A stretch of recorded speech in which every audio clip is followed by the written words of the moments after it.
Assalamualaikum warahmatullahi wabarakatuh. Hari ini Ibu akan menjelaskan mata kuliah kependudukan untuk pertemuan keempat terkait dengan konsep teori demografi. Kepada anak-anak Ibu, silahkan menyimak video yang akan Ibu sampaikan, kemudian dapat dipelajari. Nanti jika ada yang kurang dipahami, silahkan mengajukan pertanyaan melalui kolom forum di e-learning masing-masing. Hari ini kita bicara tentang konsep demografi.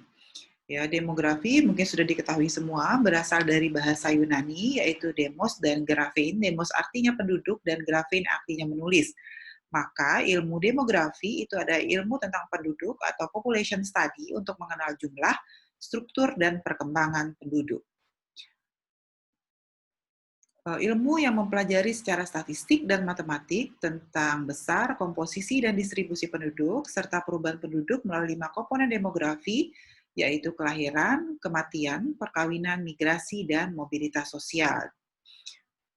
Lalu, Phillips Hauser and Dudley Duncan mengatakan bahwa demografi adalah suatu studi mengenai jumlah distribusi teritorial, komposisi penduduk, serta sebab-sebab perubahannya. Barclay mengatakan bahwa demografi adalah gambaran statistik dari penduduk tentang tingkah laku keseluruhan dan bukan perseorangan. Selanjutnya, D.V. Glass mengatakan bahwa demografi is generally limited to studies of human population as influenced by demographic process, that is mortality, fertility, and also migration. Demografi, dengan kata lain, maka kita dapat menyimpulkan bahwa demografi adalah ilmu yang mempelajari persoalan dan keadaan perubahan penduduk atau segala hal yang berhubungan dengan komponen perubahan seperti kelahiran, kematian, atau migrasi sehingga menghasilkan suatu keadaan dan komposisi penduduk menurut umur dan jenis kelamin tertentu. Atau, apa yang kita pelajari dari demografi? Kita akan mempelajari struktur dan proses penduduk di suatu wilayah. Struktur penduduk itu apa? Jumlah, penyebaran, dan komposisi penduduk. Lalu struktur penduduk berubah. Kenapa berubah? Karena ada proses demografi. Proses demografi tadi apa? Ada kelahiran, kematian, migrasi, dan mobilitas sosial. Ya. Lalu apa tujuan dari penggunaan ilmu demografi? Yang pertama, dengan ilmu demografi kita akan mempelajari kuantitas dan distribusi penduduk dalam suatu daerah tertentu, menjelaskan pertumbuhan masa lampau, penurunan, persebaran, dan dengan sebaik-baiknya menggunakan data yang tersedia, mengembangkan hubungan sebab akibat antara perkembangan penduduk dengan bermacam-macam aspek sosial, lalu meramalkan pertumbuhan penduduk di masa datang serta kemungkinan konsekuensinya. Apa manfaat demografi? Pertama, kalau kita memahami ilmu demografi, maka kita bisa menyusun perencanaan pembangunan yang makin lengkap dan akurat dengan data kependuduk yang tersedia, serta kita akan makin mudah dan tepat dalam membuat rencana pembangunan. Nah, apa saja lingkup demografi? Dalam arti sempit, maka demografi formal itu berhubungan dengan besar, distribusi penduduk, atau komposisi perubahan dan pertumbuhan penduduk. Besar artinya banyaknya penduduk, distribusi artinya sebaran penduduk. Perubahan populasi juga dari waktu ke waktu, ada pertumbuhan penduduk, serta ada komponen perubahannya, yaitu kelahiran, kematian, dan migrasi. Lalu, dalam arti luas, maka demografi berkaitan dengan beberapa hal, seperti sifat dari etnik, sifat dari kelompok, sifat ekonomi dari masyarakat yang kita amati. Sifat etnik itu apa? Sifat etnik itu ada ras, ada suku Jawa, ada suku Komering, ada suku Palembang, ada suku Papua, itu ras. Lalu ada nasionalitas, ada logat bicara.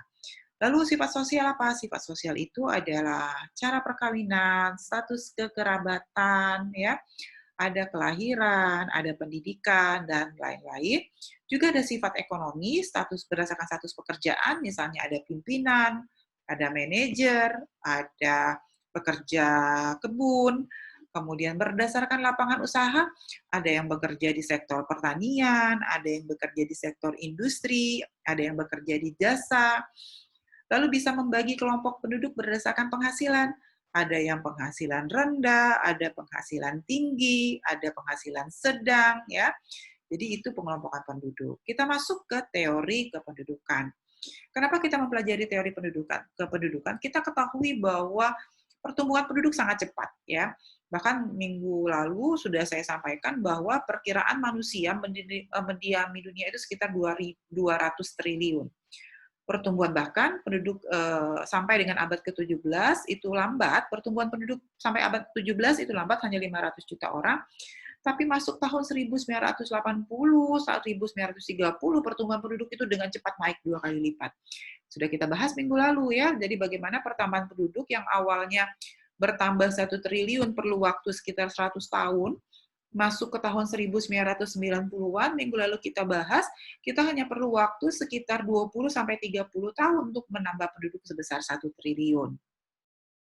Nah, terkait dengan ilmu kependudukan, ada beberapa aliran atau mazhab dalam kedudukan. Yang pertama adalah aliran Malthusian. Saya yakin semua sudah banyak mendengar dengan teorinya Thomas Robert Malthus, ya, yang dianut oleh kaum kapitalis. Kapitalis ini adalah orang-orang atau ekonom-ekonom yang lebih mengejar pembentukan modal, ya.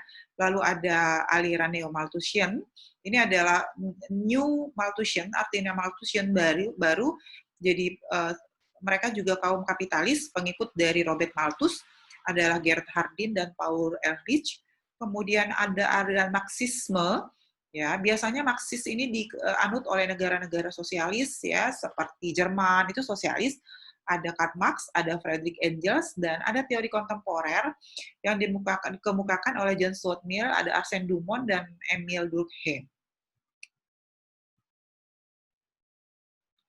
Lalu apa yang dikatakan oleh Thomas Robert Malthus? Thomas Robert Malthus mengatakan bahwa pertumbuhan penduduk mengikuti deret hitung pertumbuhan makanan menurut deret ukur. Jadi bukunya adalah The Principle of Population, kemudian rumusan teorinya pangan dibutuhkan untuk hidup manusia.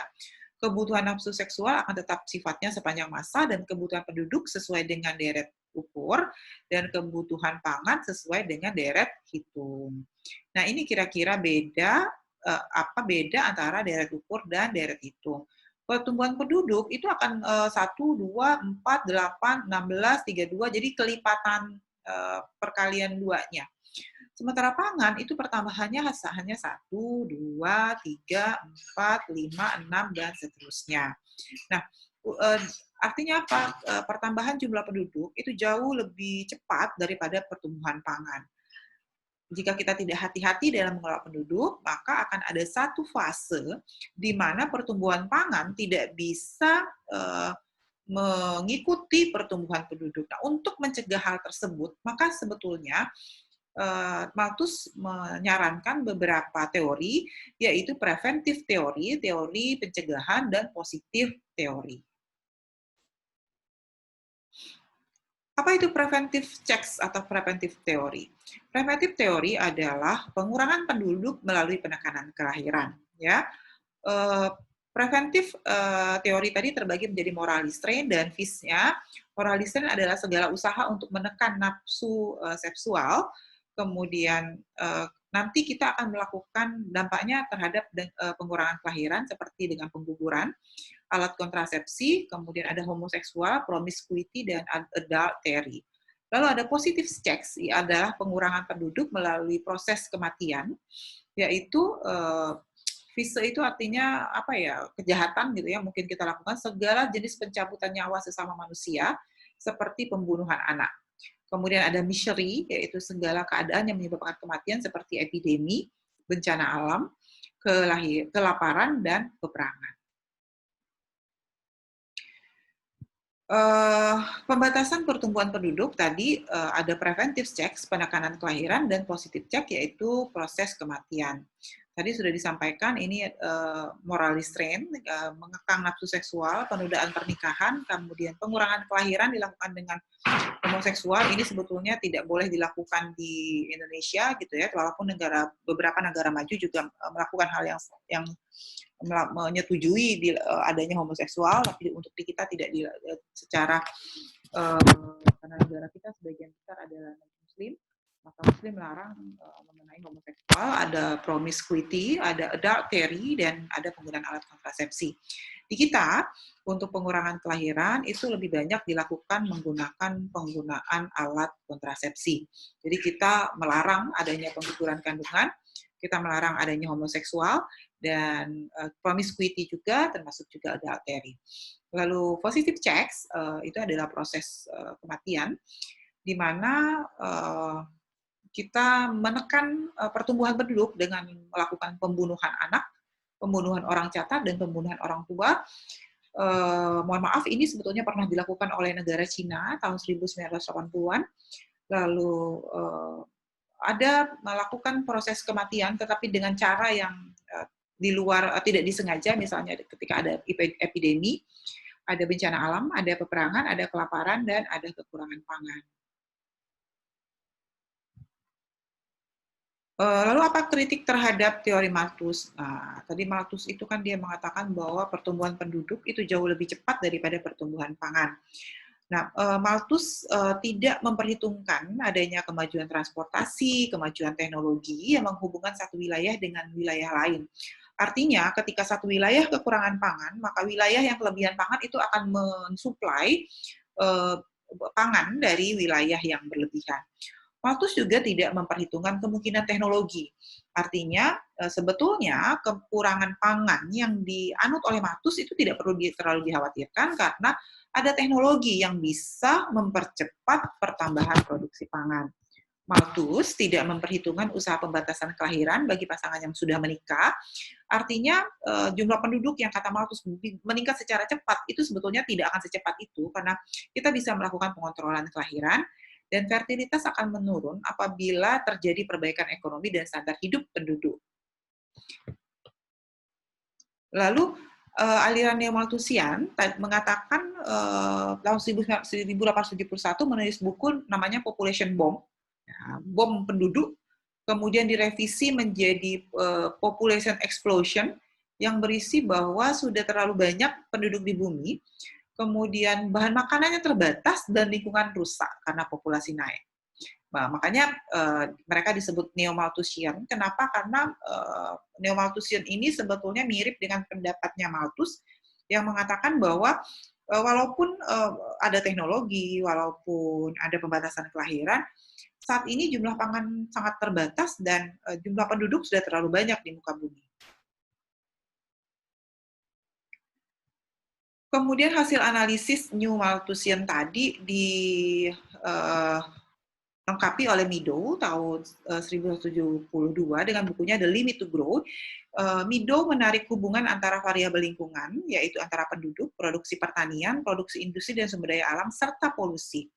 Tapi, walaupun begitu, malapetaka tidak dapat dihindari. Hanya manusia cuma menunggu dan membatasi pertumbuhan sambil mengelola alam dengan baik. Namun teori limit to grow yang disampaikan oleh Meadow ini juga mendapat kritik karena umumnya teori Meadow ini dilakukan oleh sosiolog yang menyindir Meadow karena tidak mencantumkan variabel-variabel sosial dalam penelitiannya.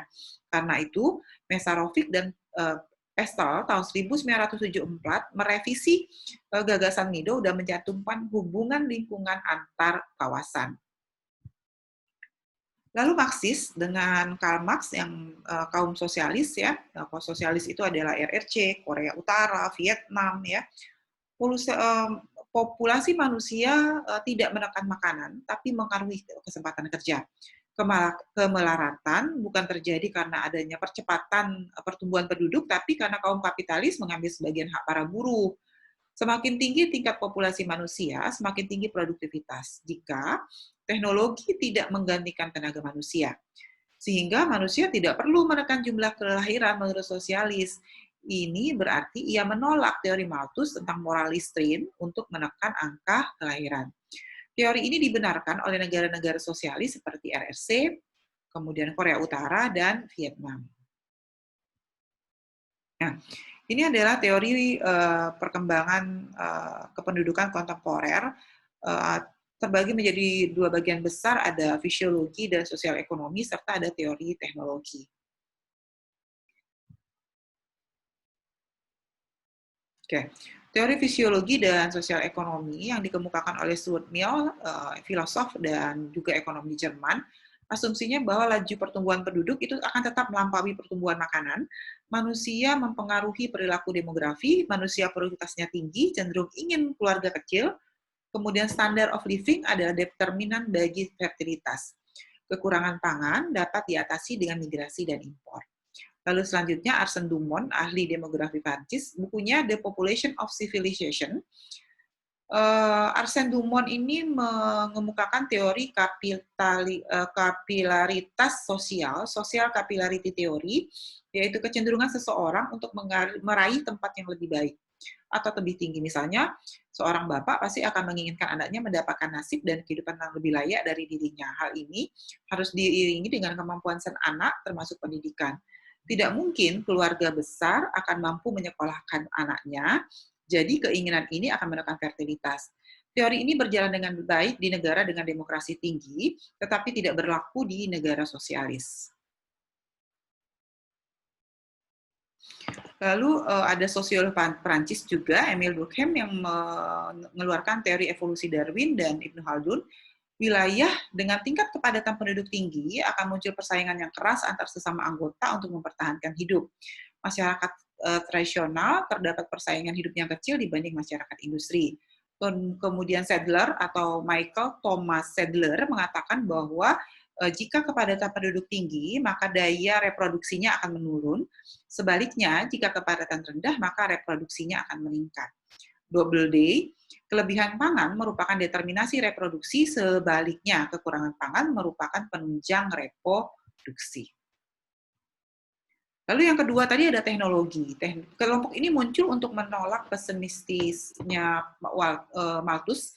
Teori ini dimotori oleh Herman Kahn tahun 76 yang berpendapat bahwa kemiskinan yang terjadi di negara berkembang akan dapat diatasi jika negara maju dapat membantu negara miskin, sehingga kekayaan dan kemampuan hidup itu akan didapatkan oleh orang-orang miskin. Herman Kahn berpendapat bahwa teknologi maju akan mampu melakukan pemutaran ulang terhadap nasib manusia pada suatu masa yang disebut dengan era substitution atau substitution era. Pertumbuhan penduduk dan pembangunan ekonomi. Ya, pendekatan pertumbuhan penduduk dan ekonomi itu adalah pendekatan sosial ekonomi. Pendekatan sosial ekonomi itu adalah pendekatan demografi, besar, komposisi, distribusi penduduk mempengaruhi kegiatan-kegiatan sosial ekonomi masyarakat. Kemudian kegiatan ekonomi dan lingkungan nantinya juga akan menentukan tingkat dan pola kelahiran, mortalitas, dan migrasi. Artinya apa? Ada hubungan terbalik ya antara pertumbuhan penduduk dengan pembangunan ekonomi. Pertumbuhan penduduk mempengaruhi pertumbuhan ekonomi. Pertumbuhan ekonomi juga dipengaruhi oleh pertumbuhan penduduk. Nah, ini sebetulnya sudah kita bahas di pertemuan kedua. Pertumbuhan penduduk, perubahan komposisi penduduk, di dalamnya ada kelahiran, ada mortalitas, ada mobilitas atau migrasi, itu dalam jangka panjang akan membentuk apa yang disebut dengan transisi demografi. Jadi transisi demografi itu adalah teori yang menerangkan perubahan penduduk dari tingkat pertumbuhan yang stabil tinggi ke tingkat pertumbuhan yang stabil rendah. Dari keseimbangan lama menuju ke keseimbangan baru. Tentu saja perubahan keseimbangan dari keseimbangan lama ke keseimbangan baru itu salah satunya dipengaruhi oleh pembangunan ekonomi. Nah ini ya sebetulnya di pertemuan ketiga kita sudah membahas beberapa pendapat ahli terkait dengan transisi demografi, tetapi secara umum ada 4 transisi demografi, ada daerah 1, ada daerah 2, ada daerah 3, dan ada daerah 4. Di daerah 1 tingkat kelahiran dan kematian ini sama-sama tinggi ya sehingga jumlah penduduknya 0, pertumbuhan penduduknya adalah 0. Lalu di daerah 2 Kematian sudah mulai turun, tetapi angka kelahiran tetap tinggi sehingga pertumbuhan penduduknya naik. Di daerah ketiga, itu adalah kondisi di mana angka kematian terus menurun, tapi tidak secepat di fase kedua. Jadi dia menurun, tetapi menurunnya lebih landai. Angka kelahiran juga sudah mulai menurun. Kalau tadi di fase kedua angka kelahiran tetap, tapi di fase ketiga angka kelahiran sudah mulai turun. Kenapa angka kelahiran mulai turun? Program urbanisasi, peningkatan pendidikan, kontrasepsi itu sudah mulai berdampak terhadap pertambahan jumlah penduduk. Dan fase yang keempat adalah fase di mana tingkat kelahiran dan tingkat kematian itu sama-sama rendah, bahkan mendekati nol. Pertumbuhan penduduk juga menjadi nol. Demikian disampaikan untuk materi kuliah keempat. Jika ada yang ingin ditanyakan, silakan disampaikan melalui media forum yang ada di e-learning unsri.ac.id. Terima kasih. Wassalamualaikum warahmatullahi wabarakatuh.